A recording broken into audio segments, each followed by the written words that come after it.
Please give a warm National Press Club welcome to Dr. Ben Carson.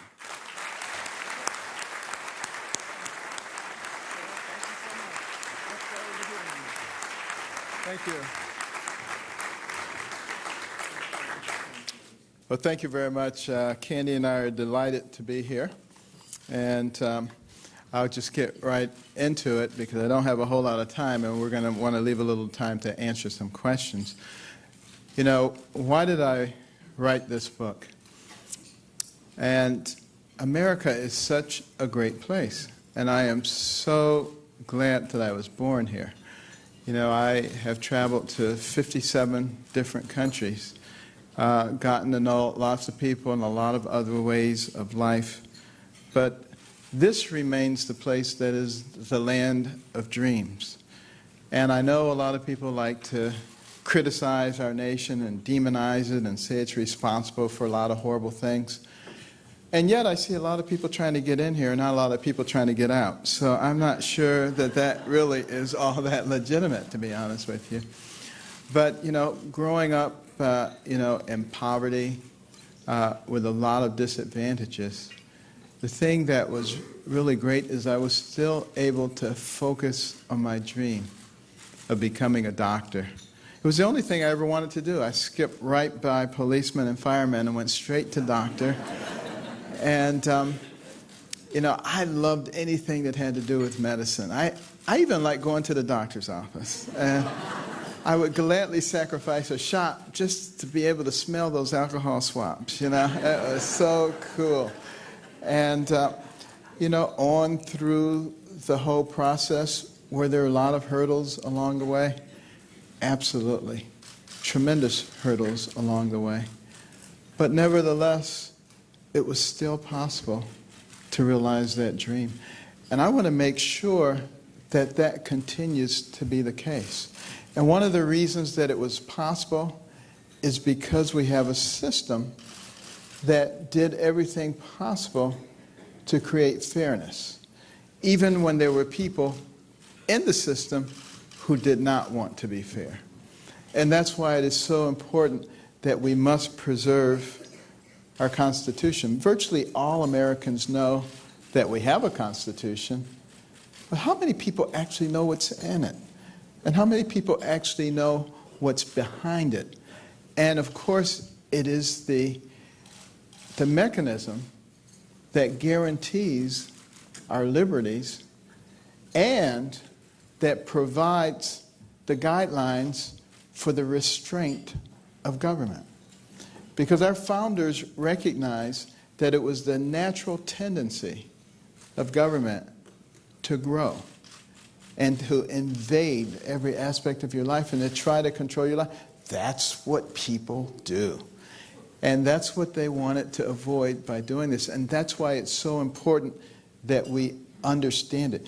You know, in 1831, when Alexis de Tocqueville came to America to study our great country, because the Europeans were just so flabbergasted that this fledgling nation, barely 50 years old, was already competing with them on virtually every level. And he was going to really dissect it and see what was going on. But one of the things that really impressed him was how educated the people were. You know, anybody finishing the second grade was completely literate. He could find a mountain man on the outskirts of society, and the guy could read the newspaper and could tell him how our government worked. And nowadays, we don't seem to emphasize, civics and things like that in school anymore. And I'm sure some of you have seen some of those man-on-the-street interview situations where they go out and ask just little basic questions, and people have no clue what you're talking about. And, they think, you say, well, who's the first president? They say, Reagan? I mean, they have no idea. And it's funny, but it's so sad because, our founders, and particularly Franklin and Jefferson, emphasized education, and they emphasized being informed. And they said, our system of government and our freedoms are dependent on a well-informed and educated populace, because they recognize people were not well-informed, that they would be easy to manipulate. And all it would take was dishonest politicians and a complicit news media, and off you would go into another direction very, very quickly. Now, I'll tell you right off the bat, before I go any further, I'm not politically correct. I will not be politically correct. And that's one of the reasons that a lot of the people in the press don't like me. But it's okay, because, you know, what I really love is this country.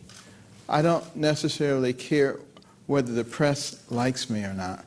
And therefore, I'm not going to conform to all their little requirements.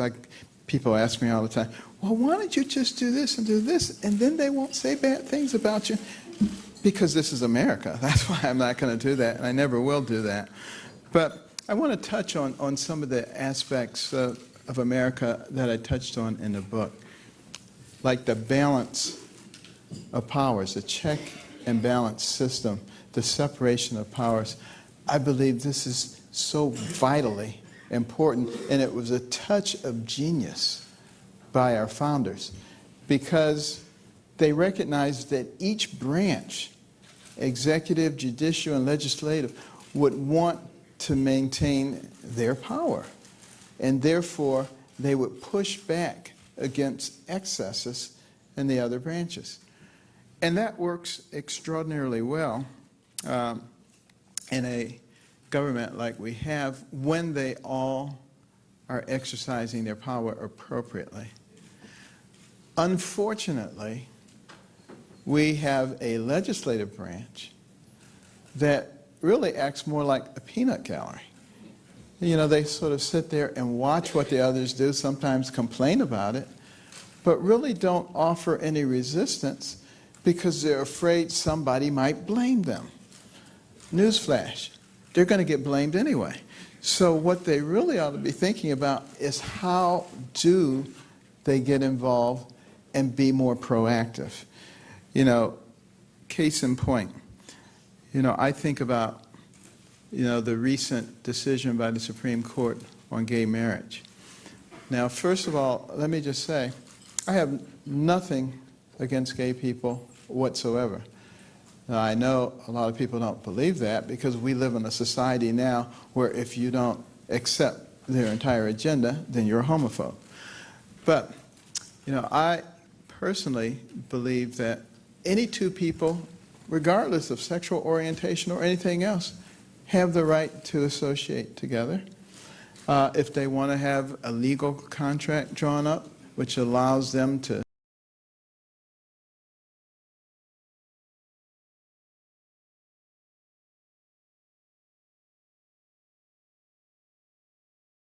have hospital visitation rights, do whatever they want, absolutely. I don't have any problem with that. That's the kind of country that this was designed to be. Live and let live. Not impose your values on everybody else. And that's the problem.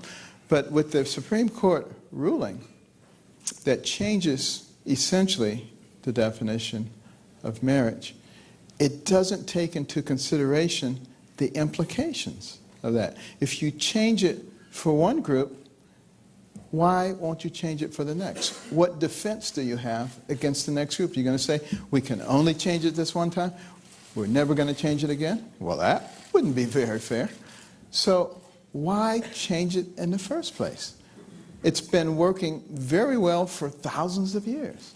And that's what happens when people go in and start tinkering with things without thinking about the implications of it.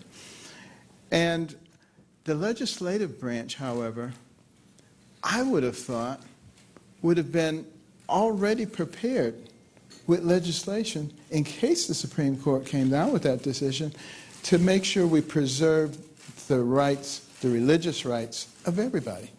Not everybody agrees with their new definition of marriage, and it's a conviction and a religious conviction. And they need to make sure that they protect people's religious rights. They've been Johnny-come-lately, but I call upon Congress to do that now, because there are people who are losing their jobs, their livelihood, and it's not fair. It's not what America was supposed to be. But unless all the branches of government are functioning the right way, these are the kinds of things that happen, because there will be overreach by any of the branches, because they're composed of people, and people are not perfect. But that's why we have the counterbalance in order to be able to rectify the situation, because one group may not take into consideration the ramifications of what they are doing. Also, the Constitution indicates that, civil issues really should be dealt with at the local level, at the state level. There was a reason for that. It was because the legislators and the judiciary at the local level are subject to the will of the people. The people vote them in, the people vote them out, and our founders felt that the people should be the ones who determined how things worked and the standards by which they lived. When you take those issues and you bump them up to a level where the people making the decisions have no obligation whatsoever to the people, then you wind up with an oligarchy-type government. That was not what the founders intended for America. So we are somehow going to have to look into ways to rebalance that, because if we continue down that pathway, you can see how virtually everything that they intended will be upset. We don't want that to happen.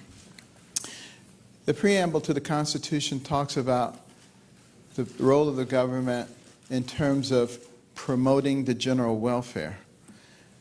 Now, that doesn't mean that we want to put everybody on welfare. That's not what the general welfare is. It means that when we do things, we want to do them in a way that they benefit the entire society. And it is very important, that we take care, that we make sure that everybody is taken care of in an appropriate way. But when I say we, that does not necessarily mean the federal government.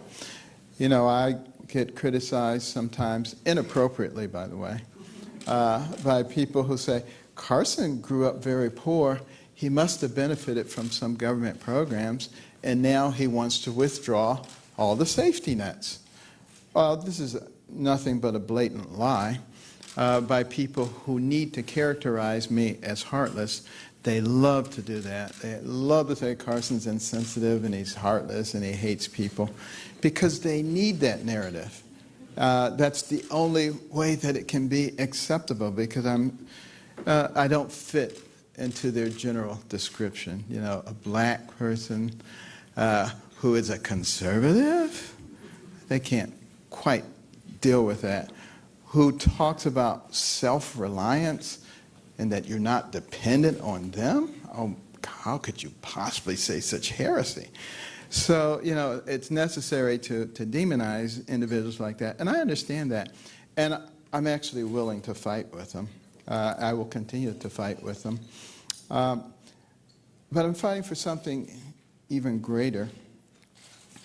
And that is, I'm fighting for the people of the United States. Because, you see, we have very, very smart and very, very capable people in our nation who would be extremely good leaders.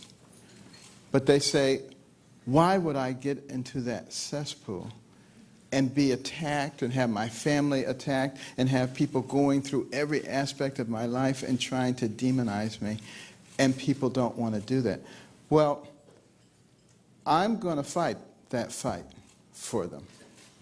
And if I'm successful, I expect that maybe a lot more of the people in our country who are not professional politicians will say, you know what, he did it. I'm going to do it too. And I think we'll be much better off as a country when we once again understand that this country is for everybody and not for a specific political class. But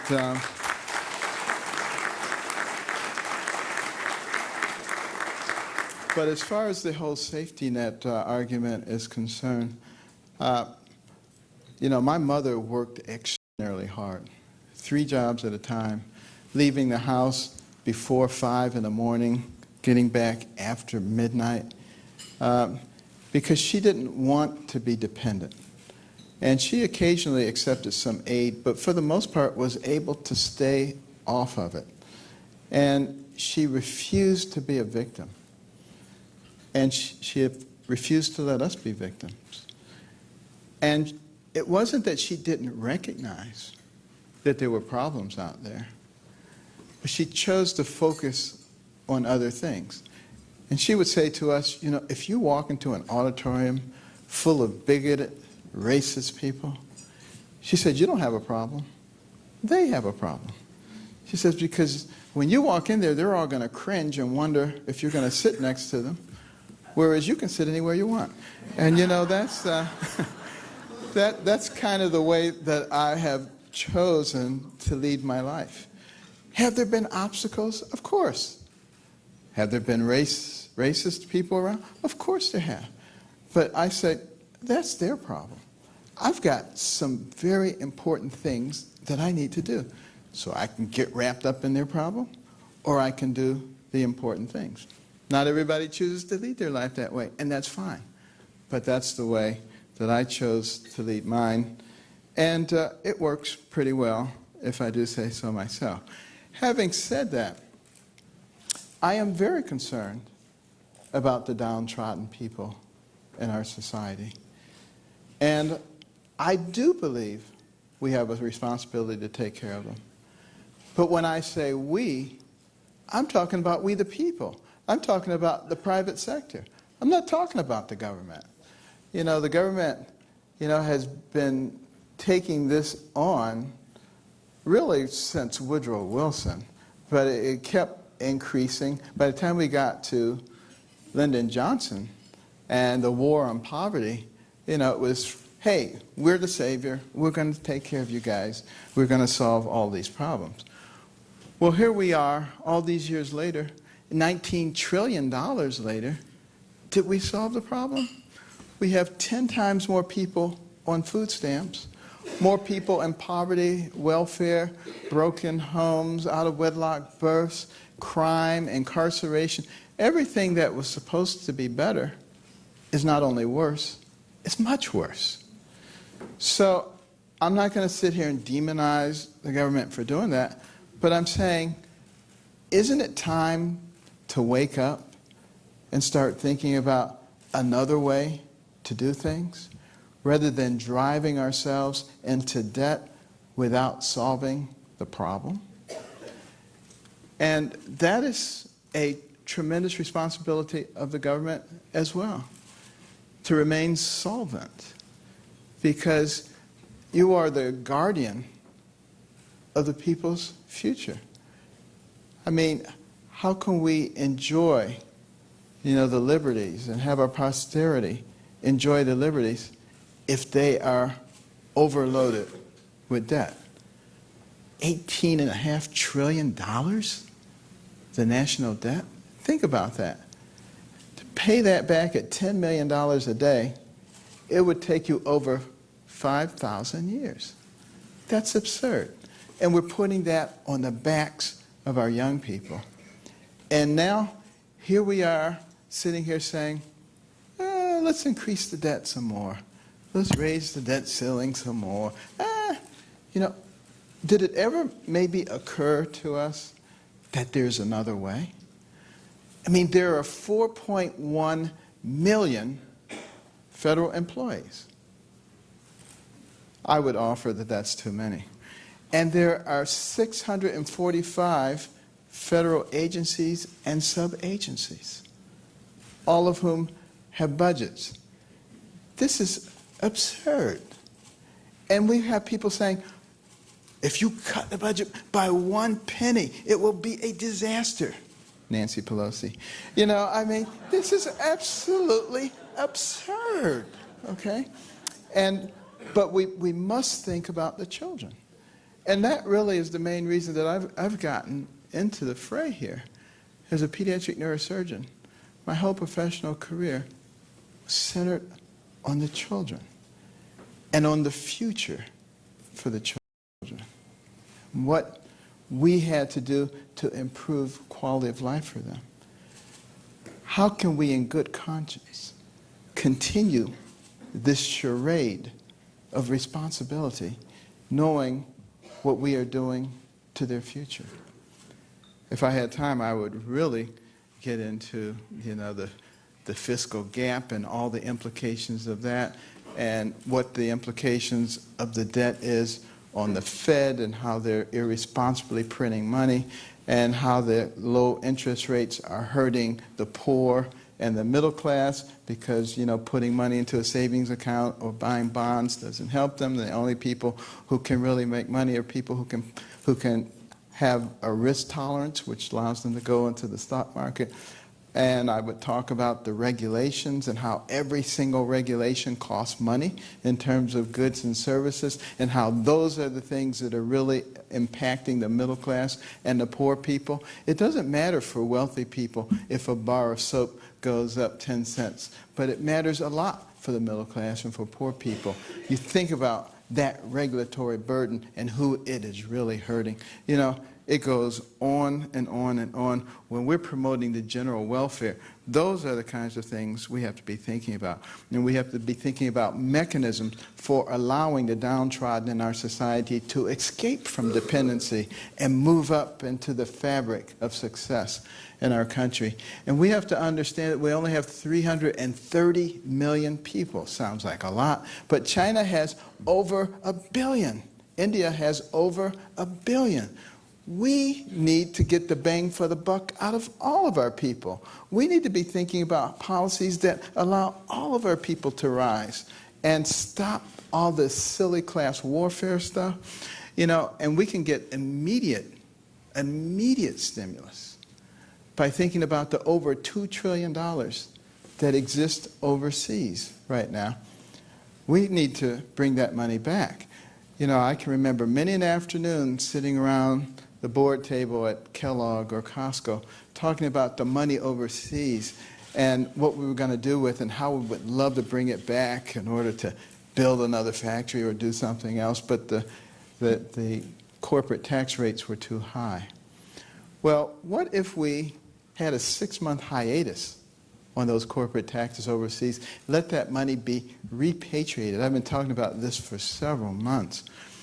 And it wouldn't cost them anything to repatriate it. We would only request or require that 10% of it be used in enterprise zones that are set up in our major cities, or to provide employment for people who are unemployed or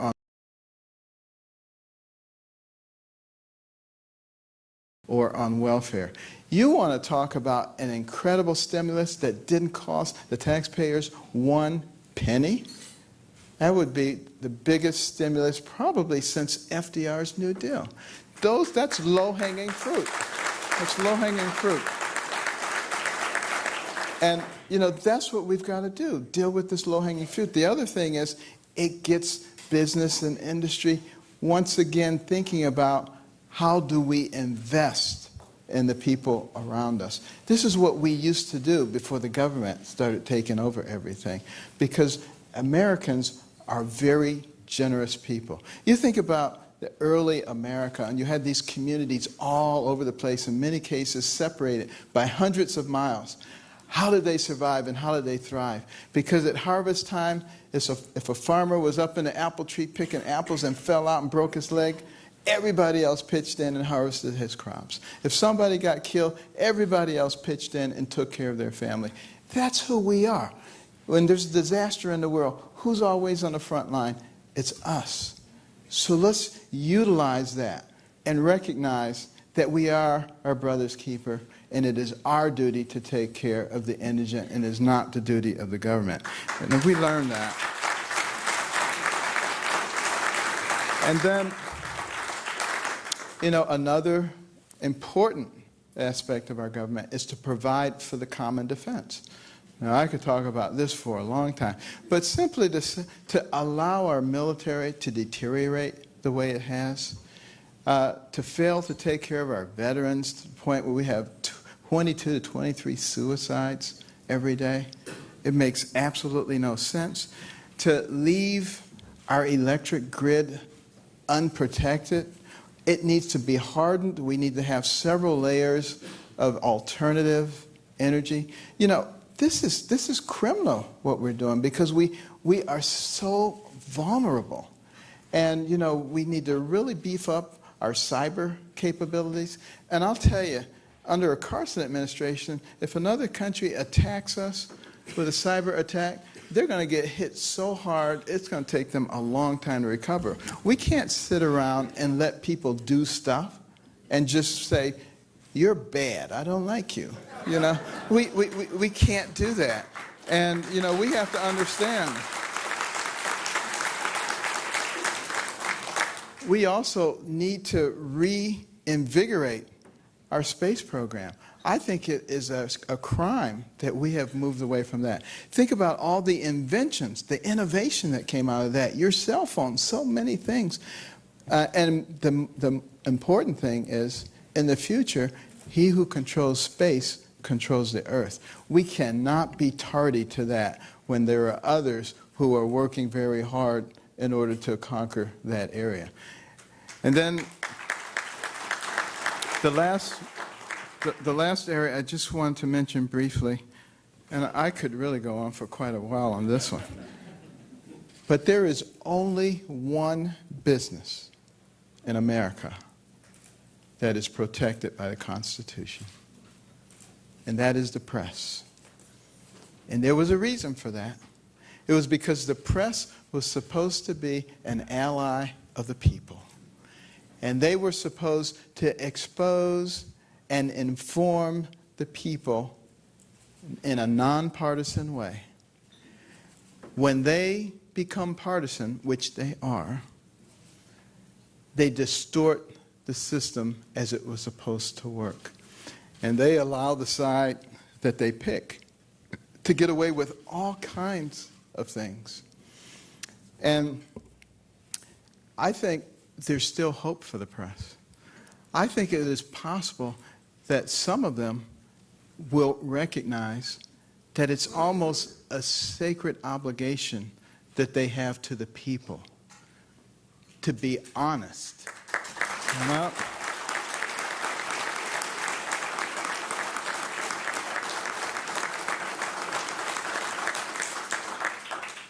Now, just in the last week, in my own case, they take something that I say about the shootings in Oregon and don't put the part in where I was answering the question. Don't put the question in. Just give the response and say, see, he's being critical of the people. I mean, the good thing is that a lot of the people in America are on to them and understand what they're trying to do, and that's one of the reasons we're doing well. And it seems like the more they attack me, the better we do, because people expect that, And, last week, I'm leaving a press conference, getting ready to get on the bus, and the reporter says, can you tell me what you're going to do about the hurricanes? I said, goodbye, I don't know. The next day, Carson wants to be president, has no idea what to do about hurricanes, I mean, this is the level of insincerity that we see. And it really is kind of embarrassing to see that. And it happens on the other side, too. Now, it's just not just on one side. I was doing an interview with Wolf Blitzer yesterday, and he was asking about, renewal of the Voting Rights Act. And, of course I want, renewal of the Voting Rights Act, or at least the aspect of it that protects all Americans' rights to vote. But it's a much longer conversation about what needs to be done to it before it is renewed. It was, something based on conditions 50 or 60 years ago. a lot of things have changed since that time. We certainly don't want to empower the Department of Justice to do some of the things that the Holder Justice Department did based on that bill. So, you know, everything needs to be looked at in its context. And when news media pick one word or one phrase and they run with it and they try to characterize people like that, I got to tell you guys, that's why people don't trust you anymore. I mean, you're down there with used car salesmen. And, you know, we should...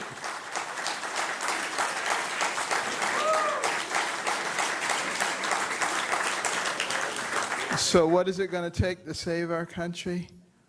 Courage. And it's going to take courage by all of us, including the press.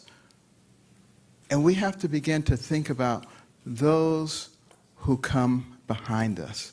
Because what would have happened to us if those who preceded us were little chicken livers? What if they weren't willing to take risk? What if on D-Day, our soldiers invading the beaches of Normandy had seen their colleagues being cut down, 100 bodies laying in the sand, 1,000 bodies laying in the sand? What if they had been frightened and turned back? Well, I guarantee you they were frightened. But they didn't turn back.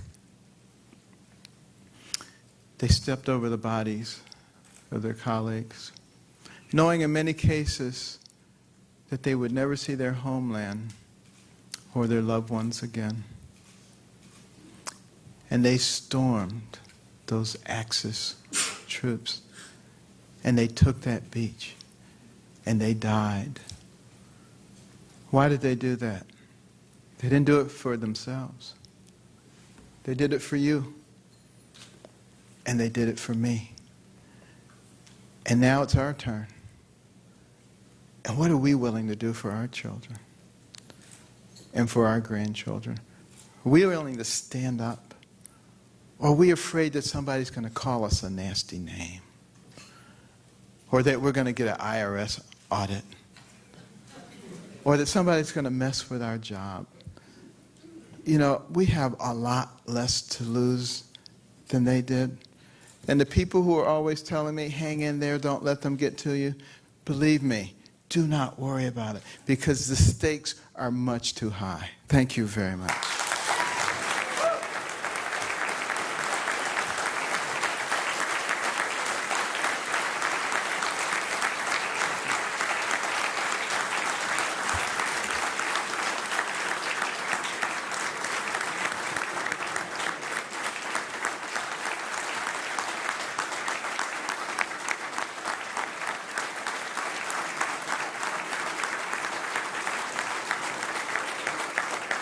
Thank you, Dr. Carson. I have many questions, including many questions about foreign policy.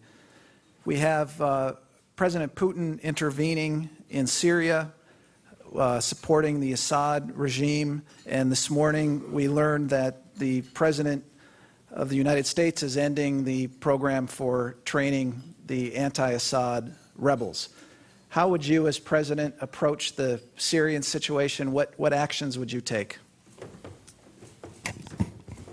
Well, I think it's a very serious situation, and I think we cannot simply be passive in a situation like this. You know, when the Russian generals tell us, you know, we don't want you guys flying in this area, my response to him would be, go take a flying leap. We'll fly anywhere we want to. But I think we ought to be establishing our own no-fly zone in conjunction with Turkey. And I think we need to recognize that, why is he really there? You know, he said he was coming there to fight ISIS. Has he really been fighting ISIS or al-Nusra and al-Jilani and everybody who, in fact, is opposing Assad? I think that's the real thing. And you'll look and see that Assad is also getting a lot of help from Ali Khamenei, the supreme leader of Iran. What's going on there? Because, you know, these relationships are complex. Some people were a little surprised when I indicated that Putin and Ali actually have a long-term relationship, as does Mahmoud Abbas. Abbas and Khomeini were in the same class in Patrice Lumumba University in Moscow, graduating class of '68, and they were already quite familiar with a young Vladimir Putin at that time. And I believe that Putin is very desperate right now because oil prices are very low. That's what's really been precluding his expansionist activities, and not us, believe me. It's the economic situation. Now, he can get a foothold in Syria and then begin to spread his influence throughout that region. And if he can gain control of significant energy reserves, he might then be able to have a much more control on energy prices throughout the world. And that will then embolden him because he will be strengthened to do what he needs to do. But we need to fight him everywhere. You know, we need to be reestablishing the missile defense system, I think, in Eastern Europe. We need to be supplying arms to the Ukraine. We said we were going to protect them if they gave up their nuclear weapons. They gave them up. Did we protect them? Of course not. You know, we turned our back on Israel. You know, I don't think the rest of the world is idly sitting by and noticing that we renege on our responsibilities. So we need to oppose him at every step. We also need to take advantage of his economic weakness by using our economic strength in very wise ways. The House is looking for a new speaker, and there's a report that Mitt Romney called Paul Ryan and urged him to run for speaker. Is Paul Ryan the guy? Should he run for speaker? And as president, how would you work with Congress to end the gridlock that's defined Washington so often? Paul Ryan is a fine person. I like him. I like a lot of people in Congress. I hope the process plays out. I hope that a number of people will present their philosophy for leadership, and that there is an opportunity for the members of Congress to see who they want to work with as their leader. And what I would do is I would have a policy of talking. You know, the current administration doesn't talk a lot to the people in Congress, not even to their own party. How can you come to resolutions without talking? I mean, what happens before people get divorced? They stop talking. The next thing you know, their spouse is the devil incarnate. You know, that's what we're seeing. And, you know, we all basically want the United States to succeed. We have different philosophies about how that's going to be done. But I think if we're willing to sit down and talk about it, then we find that we're not nearly as far apart as we think we are.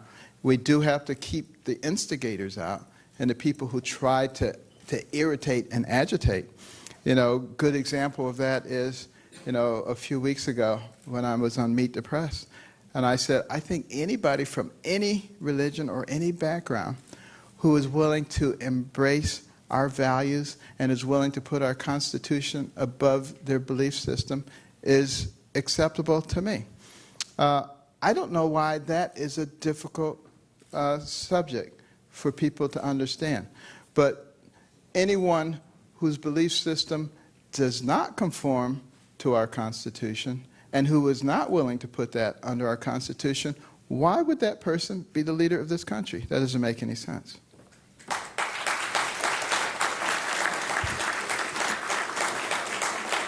In your first 3 months in office, what would be different, and how will the people know it?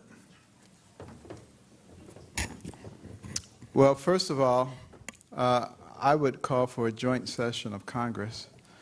And I would want them to know that under a Carson administration, we recognize that the people are at the pinnacle and that we work for them and they don't work for us.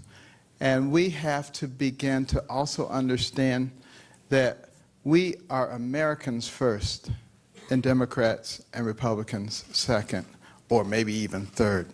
You know, we have to stop fighting each other, because one of the things that I think threatens to destroy our nation is the extreme divisiveness. And we've gotten to the point where we believe that if somebody disagrees with you, then you need to try to destroy them, destroy their family and their livelihood. Where did that come from? I guarantee you it did not come from our Judeo-Christian values and roots.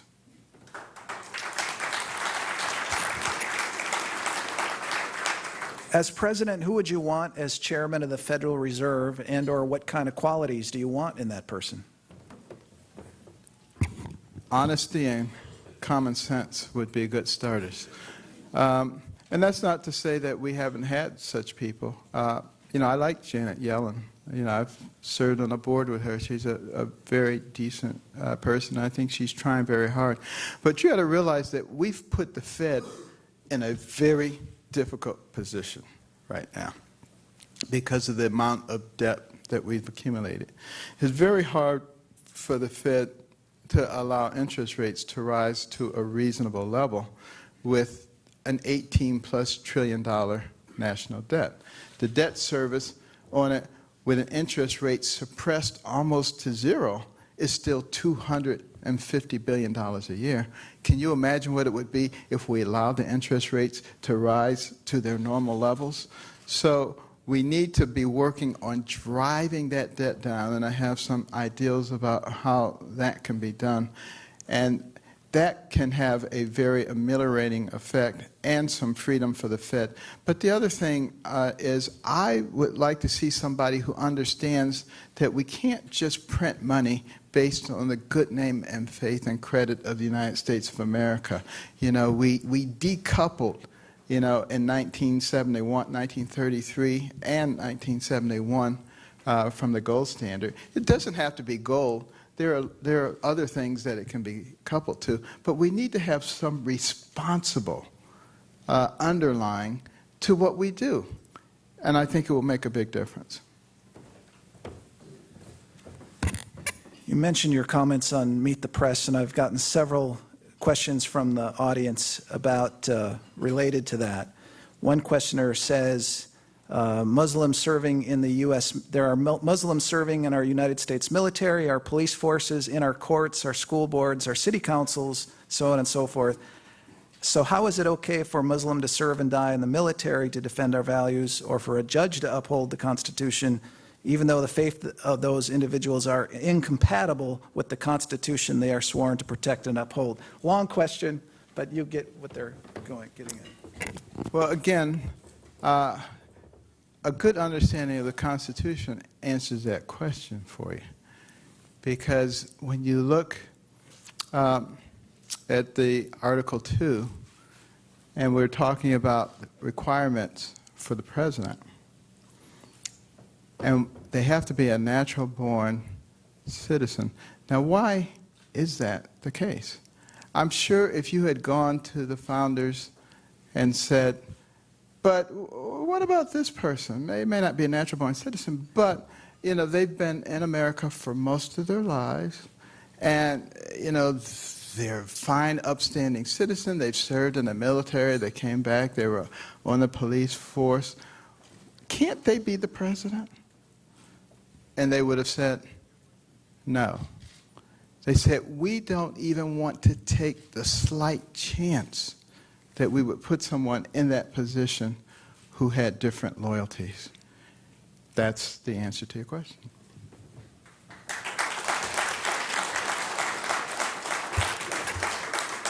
A questioner about your opposition to Obamacare, and the question along the lines of, you're a doctor, and obviously all the parts of medical care are important to you, preventative care, many of the things that Obamacare provides. So the questioner is wondering how your values as a doctor and the importance of people getting health care squares with your opposition to this program that has given so many access to health care. Chomping at the bit for that one. You know, first of all, the reason that I don't like the so-called Affordable Care Act is not because it doesn't work. and not because it's not affordable. But the real reason is because it flies in the face of the very principles for the establishment of this country. This country was supposed to be of, for, and by the people, with the government there to facilitate life, liberty, and the pursuit of happiness. With that act, the government comes along and says, I don't care what you people think. This is what we're doing. We're cramming it down your throat, and if you don't like it, too bad. Well, that is antithetical to the whole concept of the people being at the pinnacle and the government there to serve it. It basically flips the relationship and puts the government in the driver's seat with us at its beck and call. And if they can do that with the most important thing you have, your health and your health care, it's not long before they can do it with every aspect of your life. And it begins the fundamental changing of America. And that's why I want to stop it in its tracks, turn it around. I think most people did not recognize what was happening. We have to once again restore the people to the pinnacle. Now, having said that, I do want everybody to have good care. It is consistent with who I am. And, I've talked about a healthcare system, but let me just talk about the part for the indigent. How do we take care of the indigent now? We have Medicaid, $400 to $500 billion a year.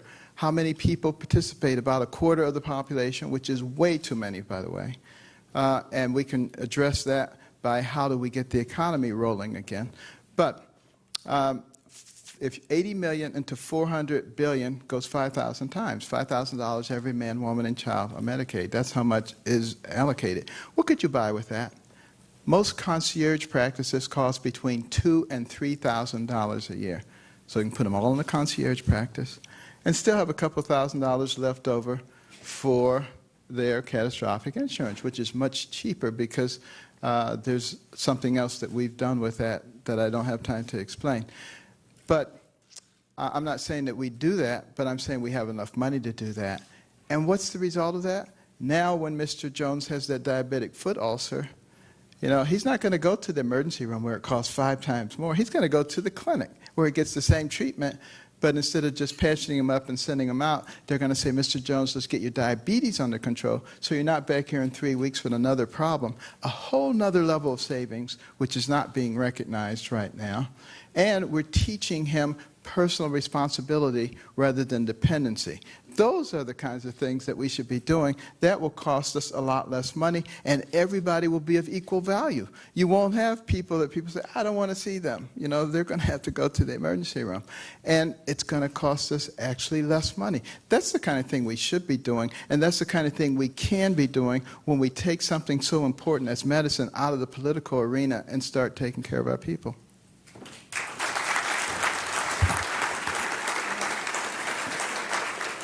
I've received several questions from the audience about guns and your comments about the Holocaust, and if Jews had been able to protect themselves, much of it could have been prevented. I'll let you clarify that. And also the whole approach to these mass shootings is having more people armed the kind of thing that can stop more of these mass shootings, do you think? Okay. Well, the Holocaust issue, that's just the left-wing press, again, trying to stir up a controversy, which I expect of them. That's what they do. But, basically what I said is that when tyranny occurs traditionally around the world, they try to disarm the people first.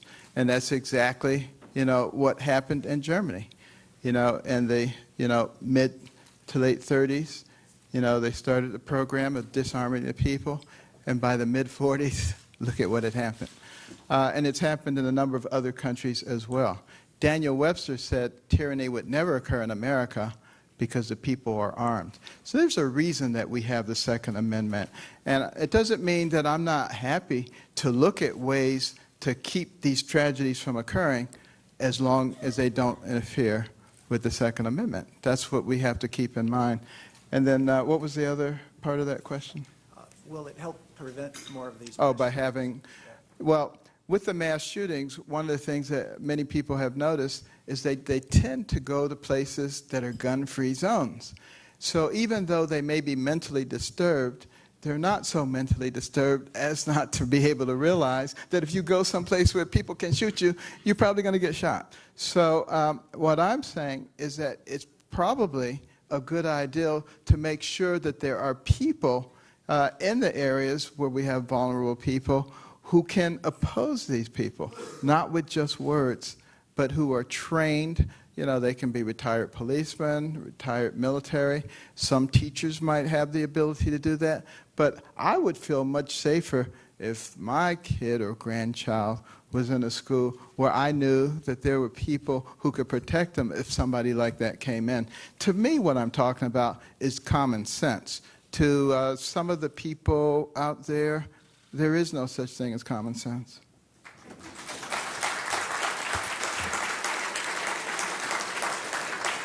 We are almost out of time. Before I ask the final questions, I have some housekeeping. The National Press Club is the world's leading professional organization for journalists, and we fight for a free press worldwide. To learn more about the club, visit our website, that's press.org, and to donate to our nonprofit Journalism Institute, visit press.org/institute. I also want to remind you about some upcoming events. On Thursday, October 15th, the club will hold its annual Fourth Estate Award Gala.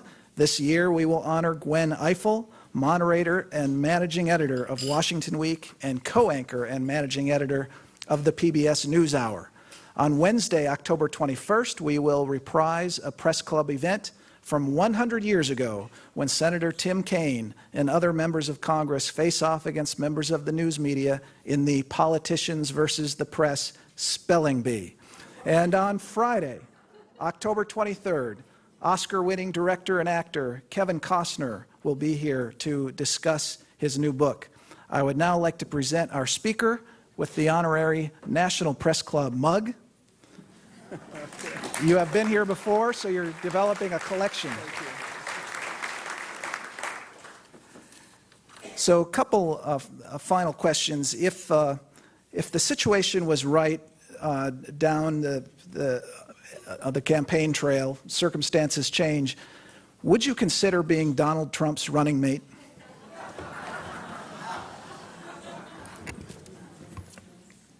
Press will have a field day with this one.